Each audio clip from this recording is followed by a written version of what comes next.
Détends-toi, arrête de faire défiler. Ne regarde pas une autre vidéo. Ce moment n'appartient pas à l'horloge humaine, mais au temps du ciel. Tu as exactement 23 secondes pour décider si tu vas écouter la voix qui t'appelle ou laisser passer, comme tant de fois avant, l'instant où le ciel a essayé de te parler. Aujourd'hui, c'est pas un message comme les autres. C'est pas de la motivation, ni une coïncidence, c'est une alerte divine.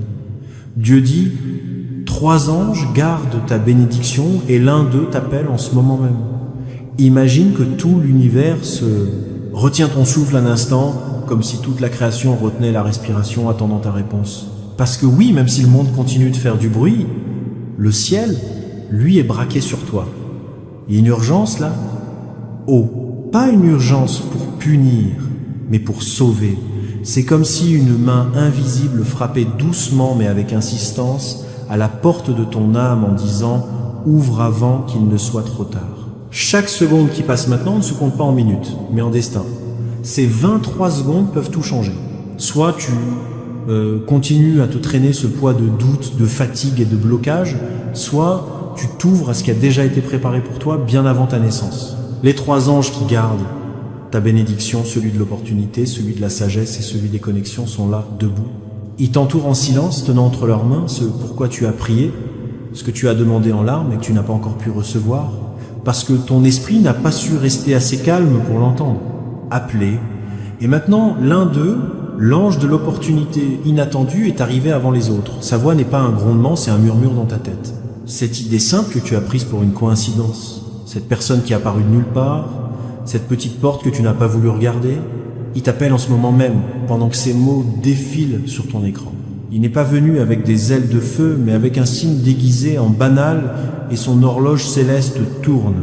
Et si tu ne réponds pas dans ce délai sacré, les 3, ils partiront avec la bénédiction encore entre les mains. C'est pour ça que le ciel te dit de t'arrêter. Parce que quand l'esprit dit maintenant, il ne parle pas du temps humain, il parle d'un code éternel où les occasions ne se répètent pas pareil. Ce moment, c'est pas du divertissement ni de la curiosité, c'est une intervention. Dieu a interrompu ta route, tes pensées, ton défilement de vidéos, pour te retrouver à cet instant précis. Il sait que si tu ne t'arrêtes pas maintenant, la porte pour laquelle il s'est embattu risque de se fermer. Se refermer sans dire quand ça rouvrira.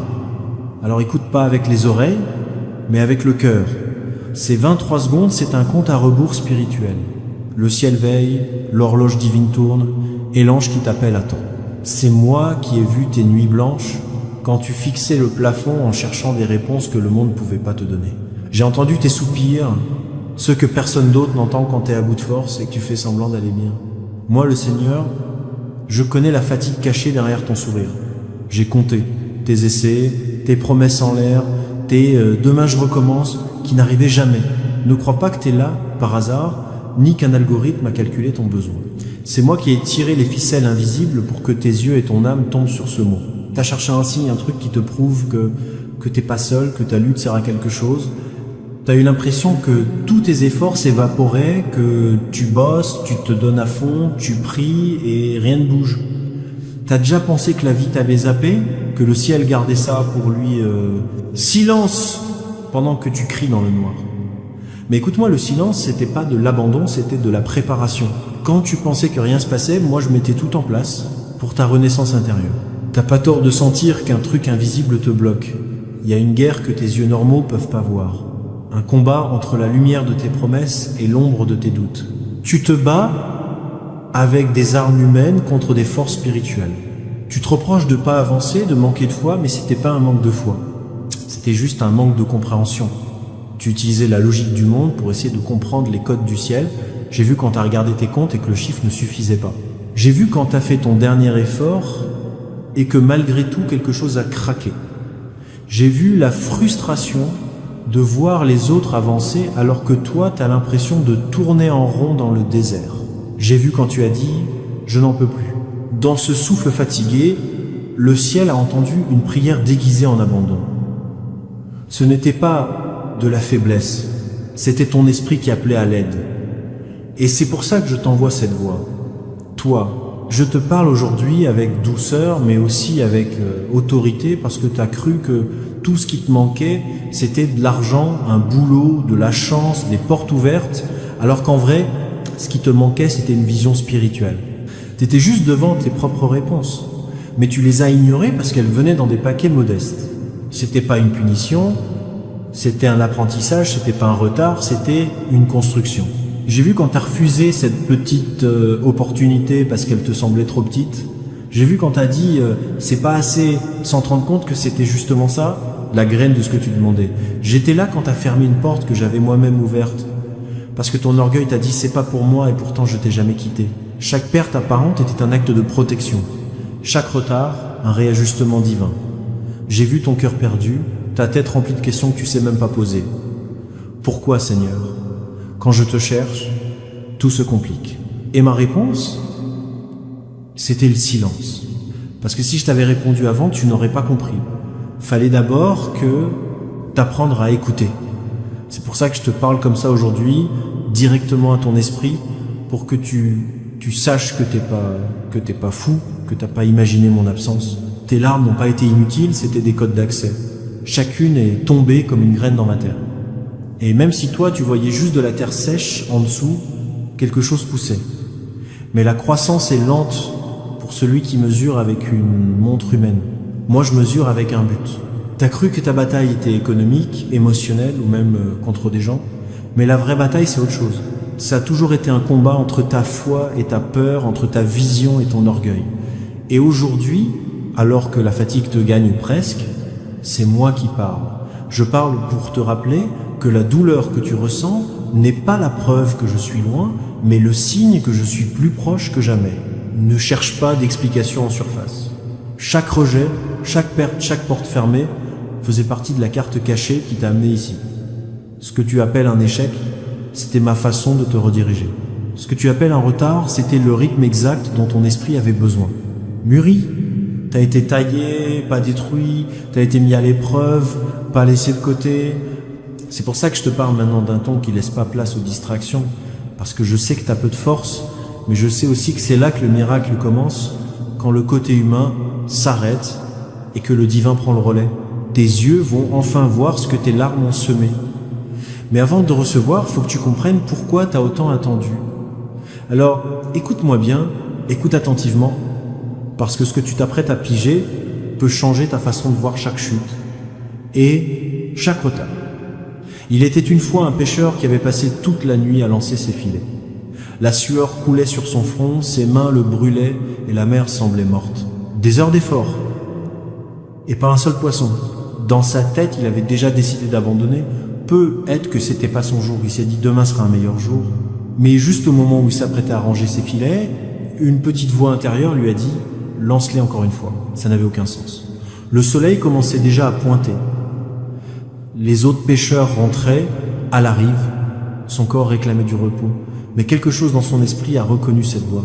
Il a lancé le filet une dernière fois, pas avec la force du corps, mais avec l'obéissance de l'âme. Et quand il l'a retiré de l'eau, il était tellement rempli qu'il allait presque se déchirer. Ce qu'il n'avait pas obtenu de toute la nuit, il l'a eu en un instant. C'était pas de la chance, c'était une synchronisation divine. Le miracle n'était pas arrivé avant, parce que son cœur n'était pas encore aligné. C'est pareil pour toi. Tu as vécu des nuits de frustration, des jours où tu t'es senti invisible. Tu as lancé des filets dans mer vide. Relation, taf, projet, et tu t'es dit, plus jamais ça vaut pas le coup. Mais à chaque fois que tu es sur le point de lâcher, le ciel te murmure encore une fois, pas pour te faire galérer, mais parce qu'il sait que le prochain essai, c'est celui qui change tout. Le pêcheur le savait pas, mais chaque lancer d'avant, ça affûtait sa force, sa patience et sa foi. Les filets vides, c'était pas une punition, c'était un entraînement. Il préparait ses mains à tenir l'abondance qui allait arriver. Voilà. Si j'avais réussi le miracle du premier coup, j'aurais cru que c'était juste un coup de chance. Mais après cette longue nuit, il a compris que le miracle, c'est pas une question de chance, c'est une question de but. Dieu fonctionne comme ça. Il te pousse à bout, pas pour te détruire, mais pour te montrer ce qui reste quand t'en peux plus. Parce que c'est seulement quand l'espoir humain s'effondre que la vraie foi se réveille. Et cette foi-là, celle qui tient bon dans la nuit, c'est elle qui ouvre la mer et remplit les filets. Ton histoire n'est pas différente. T'as eu des projets qui sont morts juste au moment où ça commençait à éclore T'as vu des portes s'ouvrir un peu puis se claquer direct. T'as aimé, t'as fait confiance, t'as donné le meilleur de toi-même, et pourtant au final il y avait juste du silence. Et ce silence, cette perte apparente, c'était pas la fin, c'était juste le souffle retenu du ciel avant le miracle. Chaque échec que tu crois avoir vécu, c'était un filet vide qui te préparait pour la vraie pêche. Chaque nom que tu as entendu, c'était un écho de Dieu qui te disait « Pas encore, la mer n'est pas prête ». Parce qu'il y a un moment précis où la bénédiction et le cœur de celui qui reçoit doit être prêt. S'il arrive trop tôt, ça ne marche pas. S'il arrive trop tard, ça refroidit. Mais quand ça arrive au bon moment, celui de Dieu, ça change tout. Pense à cette idée que tu as jetée parce qu'elle te semblait trop petite, à cette opportunité que tu as refusée parce qu'elle paraissait sans importance. Peut être que c'était ta bouée à l'aube. Dieu ne te demande pas de comprendre. Il te demande juste d'obéir encore une fois. Parce que le miracle, il ne se cache pas dans un coup d'éclat énorme et bruyant, mais dans ce petit acte de foi qu'on fait quand on est crevé. Le pécheur de la parabole n'a pas vu. Un miracle, c'est pas au début de la nuit, mais à la fin, quand tu as plus une once d'énergie. C'est ce que le ciel appelle le point de rupture. Le moment où la logique lâche prise et où l'âme dit que ta volonté soit faite. À cet instant, la mer obéit. Tu étais tellement concentré sur ce qui n'a pas marché, que tu n'as pas vu, que chaque essai te rapprochait de la synchro. Les ratés, c'était pas des erreurs, c'était des repères. Les échecs, c'était pas des signes pour abandonner, mais des ajustements sur ta route. Tout ça, c'était pour te préparer à ce que le filet va se remplir, ton cœur ne se brisera pas avec lui. Il y a un moment où Dieu laisse la fatigue te submerger, juste pour que tu cesses de te battre à la seule force de tes bras. Parce que tant que tu essaies de tout contrôler, lui, il attend. Mais quand tu finis par dire « Je n'en peux plus Seigneur, fais-le toi-même », c'est là que la mer commence à bouger sous tes pieds.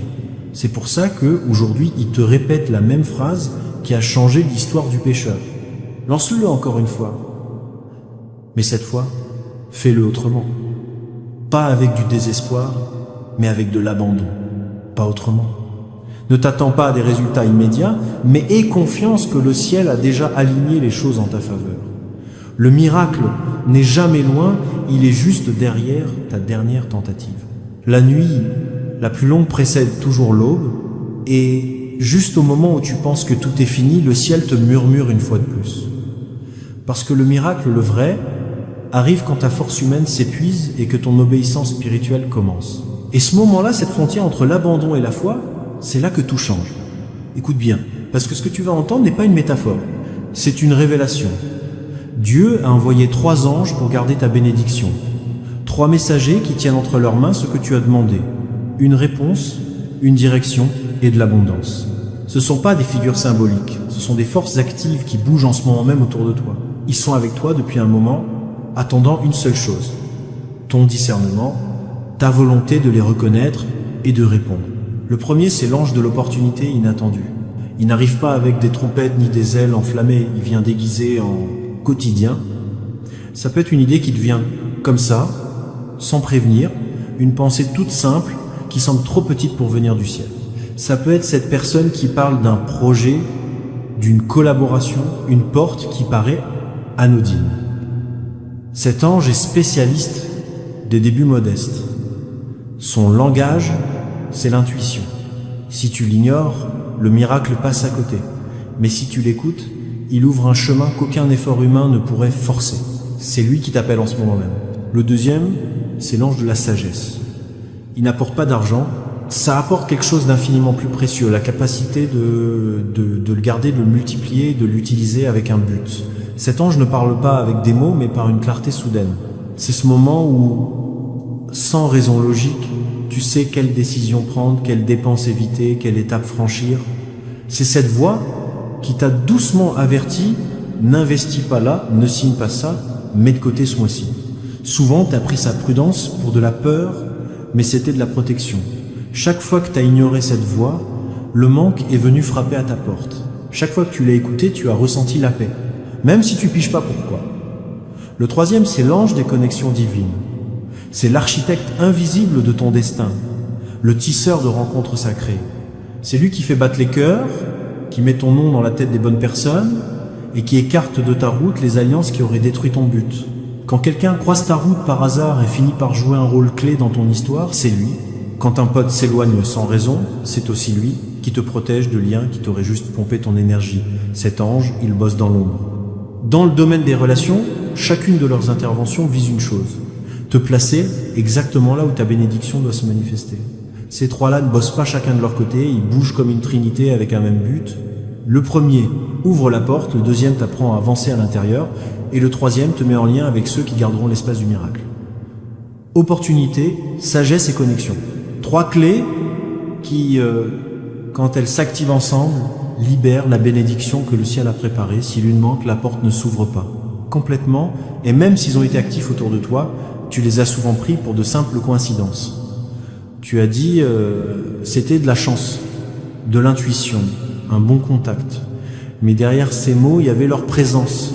Ils viennent pas par mérite, ils viennent par miséricorde. Tu ne les attires pas en forçant, mais en étant ouvert. C'est pour ça que le ciel insiste pour que tu ne les ignores plus, parce que l'appel du premier résonne déjà, le deuxième attend ton attention, et le troisième prépare les dernières pièces. Je te parle d'une rencontre qui va changer ta vie. Il ne demande ni offrande ni rituel, juste ton attention et ta foi. Il te demande de ralentir, de regarder autrement les petits détails de ta journée, parce que quand tu reconnais le messager, tu fais vivre le message. Et quand tu écoutes cette voix, qui semble toute petite, tu ouvres la porte où ciel et terre se rejoignent. Les trois sont là, tout près, attendant que tu dises, au fond de toi, je suis prêt à les voir. Ce moment n'appartient ni au futur ni au passé. C'est l'instant divin, le point exact où le ciel interrompt le bruit du monde pour te parler à l'oreille. Là tout de suite, pendant que tes yeux lisent ou que tes oreilles écoutent, un des trois anges s'approche plus que jamais. C'est l'ange de l'opportunité inattendue. Et sa voix se mêle à tes pensées, à cette idée qui te paraît petite, presque insignifiante. Il n'arrive pas avec du feu ni des miracles spectaculaires. Il arrive avec une graine. Et le ciel te dit, si tu ne la plantes pas aujourd'hui, le vent l'emportera.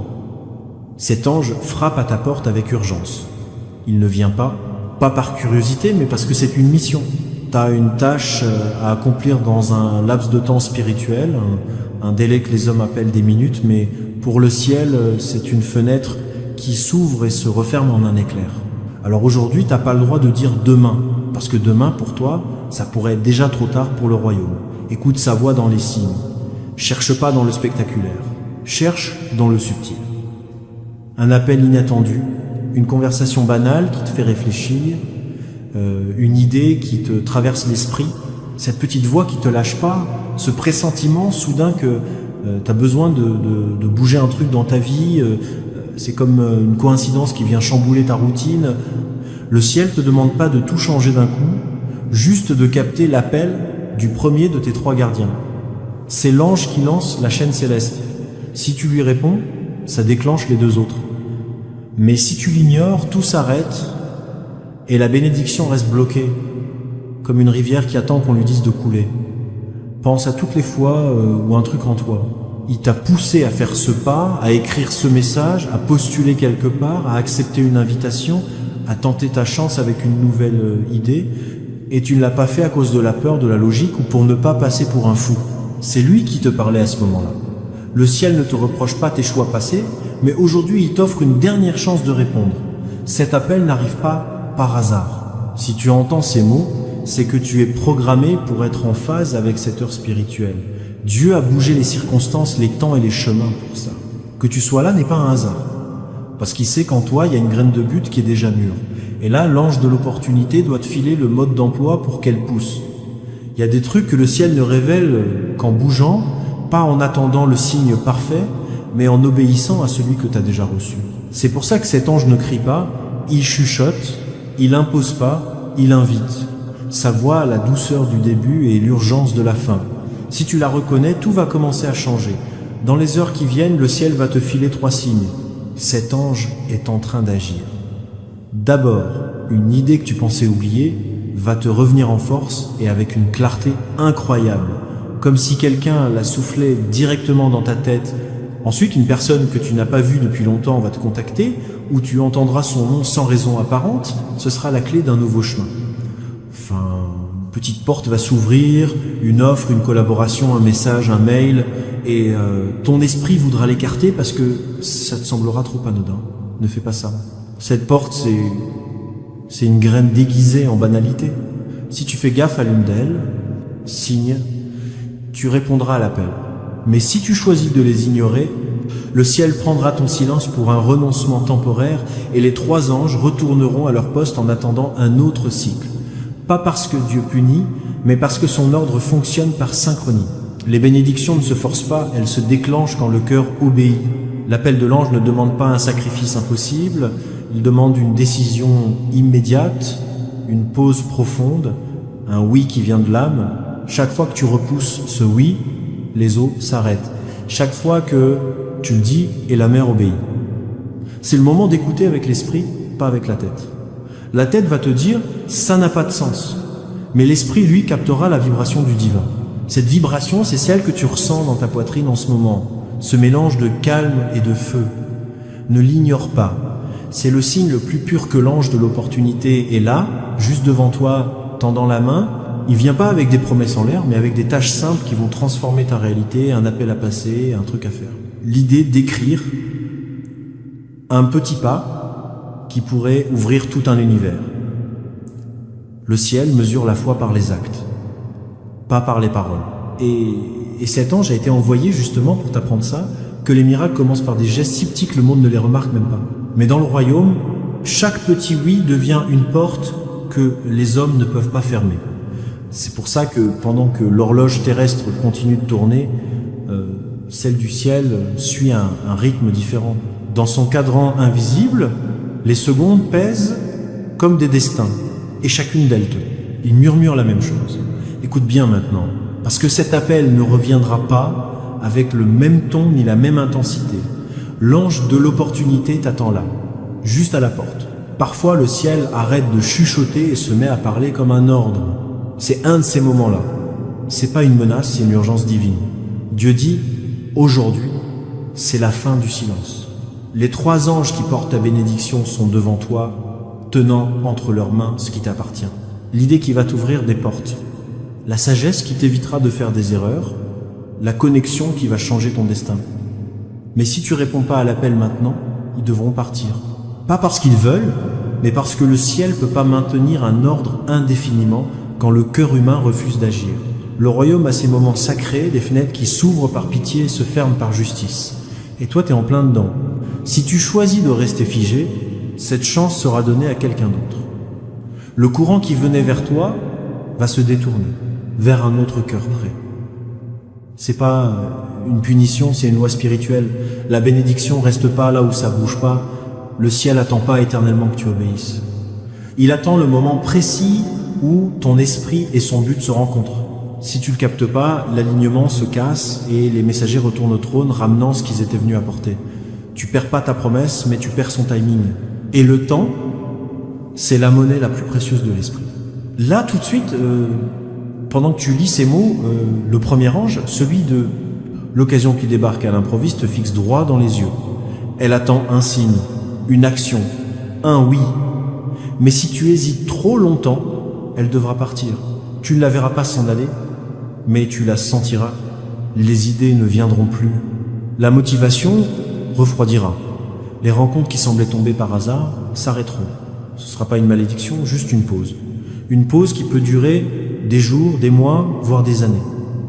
Le deuxième ange, celui de la sagesse, tient la torche qui éclaire tes choix. Mais si tu ne fais pas le pas que t'inspire le premier, sa lumière s'éteindra aussi. Ça s'éteindra, pas par manque d'amour, mais parce que la sagesse ne s'active que dans le terrain de l'obéissance. On ne peut pas enseigner à quelqu'un qui ne fait pas le premier pas. Il se retire doucement, emportant avec lui les stratégies, les idées, les solutions que tu allais recevoir, et quand sa lumière s'éloigne, la confusion revient comme une longue ombre.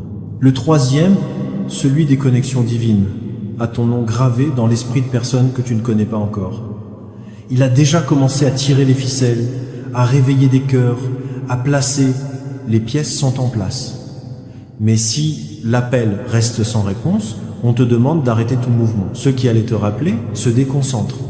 Les chemins qui allaient se croiser prennent une autre direction. Le plan est toujours là, mais la synchronisation se met en pause. C'est l'ultimatum du ciel. Bouge-toi, sinon le flot s'arrête. C'est pas une punition, c'est une responsabilité spirituelle. Tu as demandé une réponse, là voilà, habillé de décision. Il n'y aura pas de signe plus clair ni de confirmation supplémentaire. Brouillant. Ce moment, c'est la confirmation. Chaque mot qui résonne en toi, c'est l'écho du ciel qui te dit « fais-le maintenant ». Parce que quand Dieu donne un ordre, les anges bougent en chaîne. Si l'un s'arrête, tous attendent. Et pendant cette attente, la bénédiction déjà lancée commence à refroidir, pas parce que le ciel est dur, mais parce que le but a besoin de la chaleur de la foi pour rester vivant.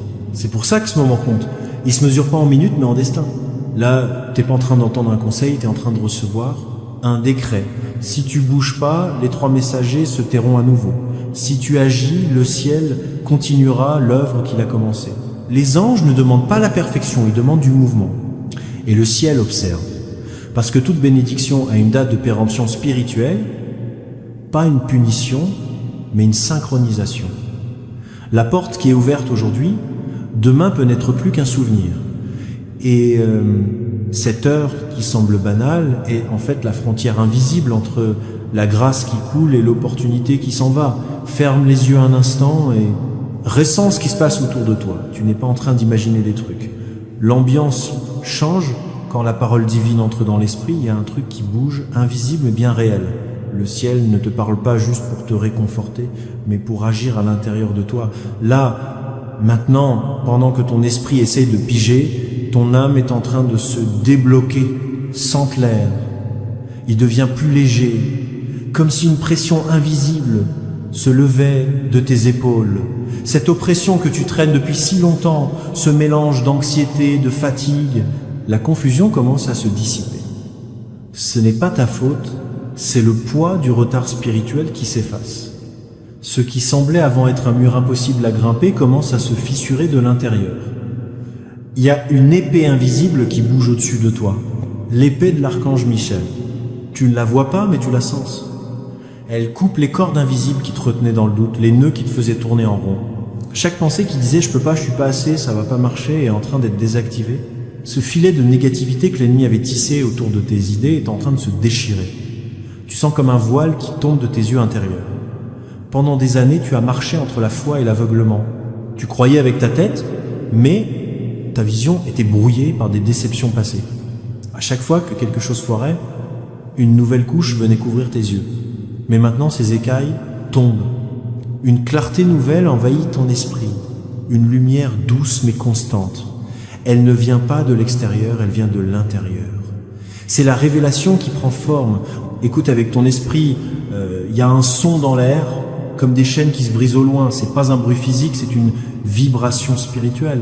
Chaque chaîne représente un mensonge que tu as accepté. Je ne sortirai jamais de là. Ce sera toujours pareil. Je ne mérite pas de réussir. Chaque fois que ces phrases te sont revenues en tête, une chaîne s'est forgée. Et maintenant, elles tombent une à une sur ta poitrine.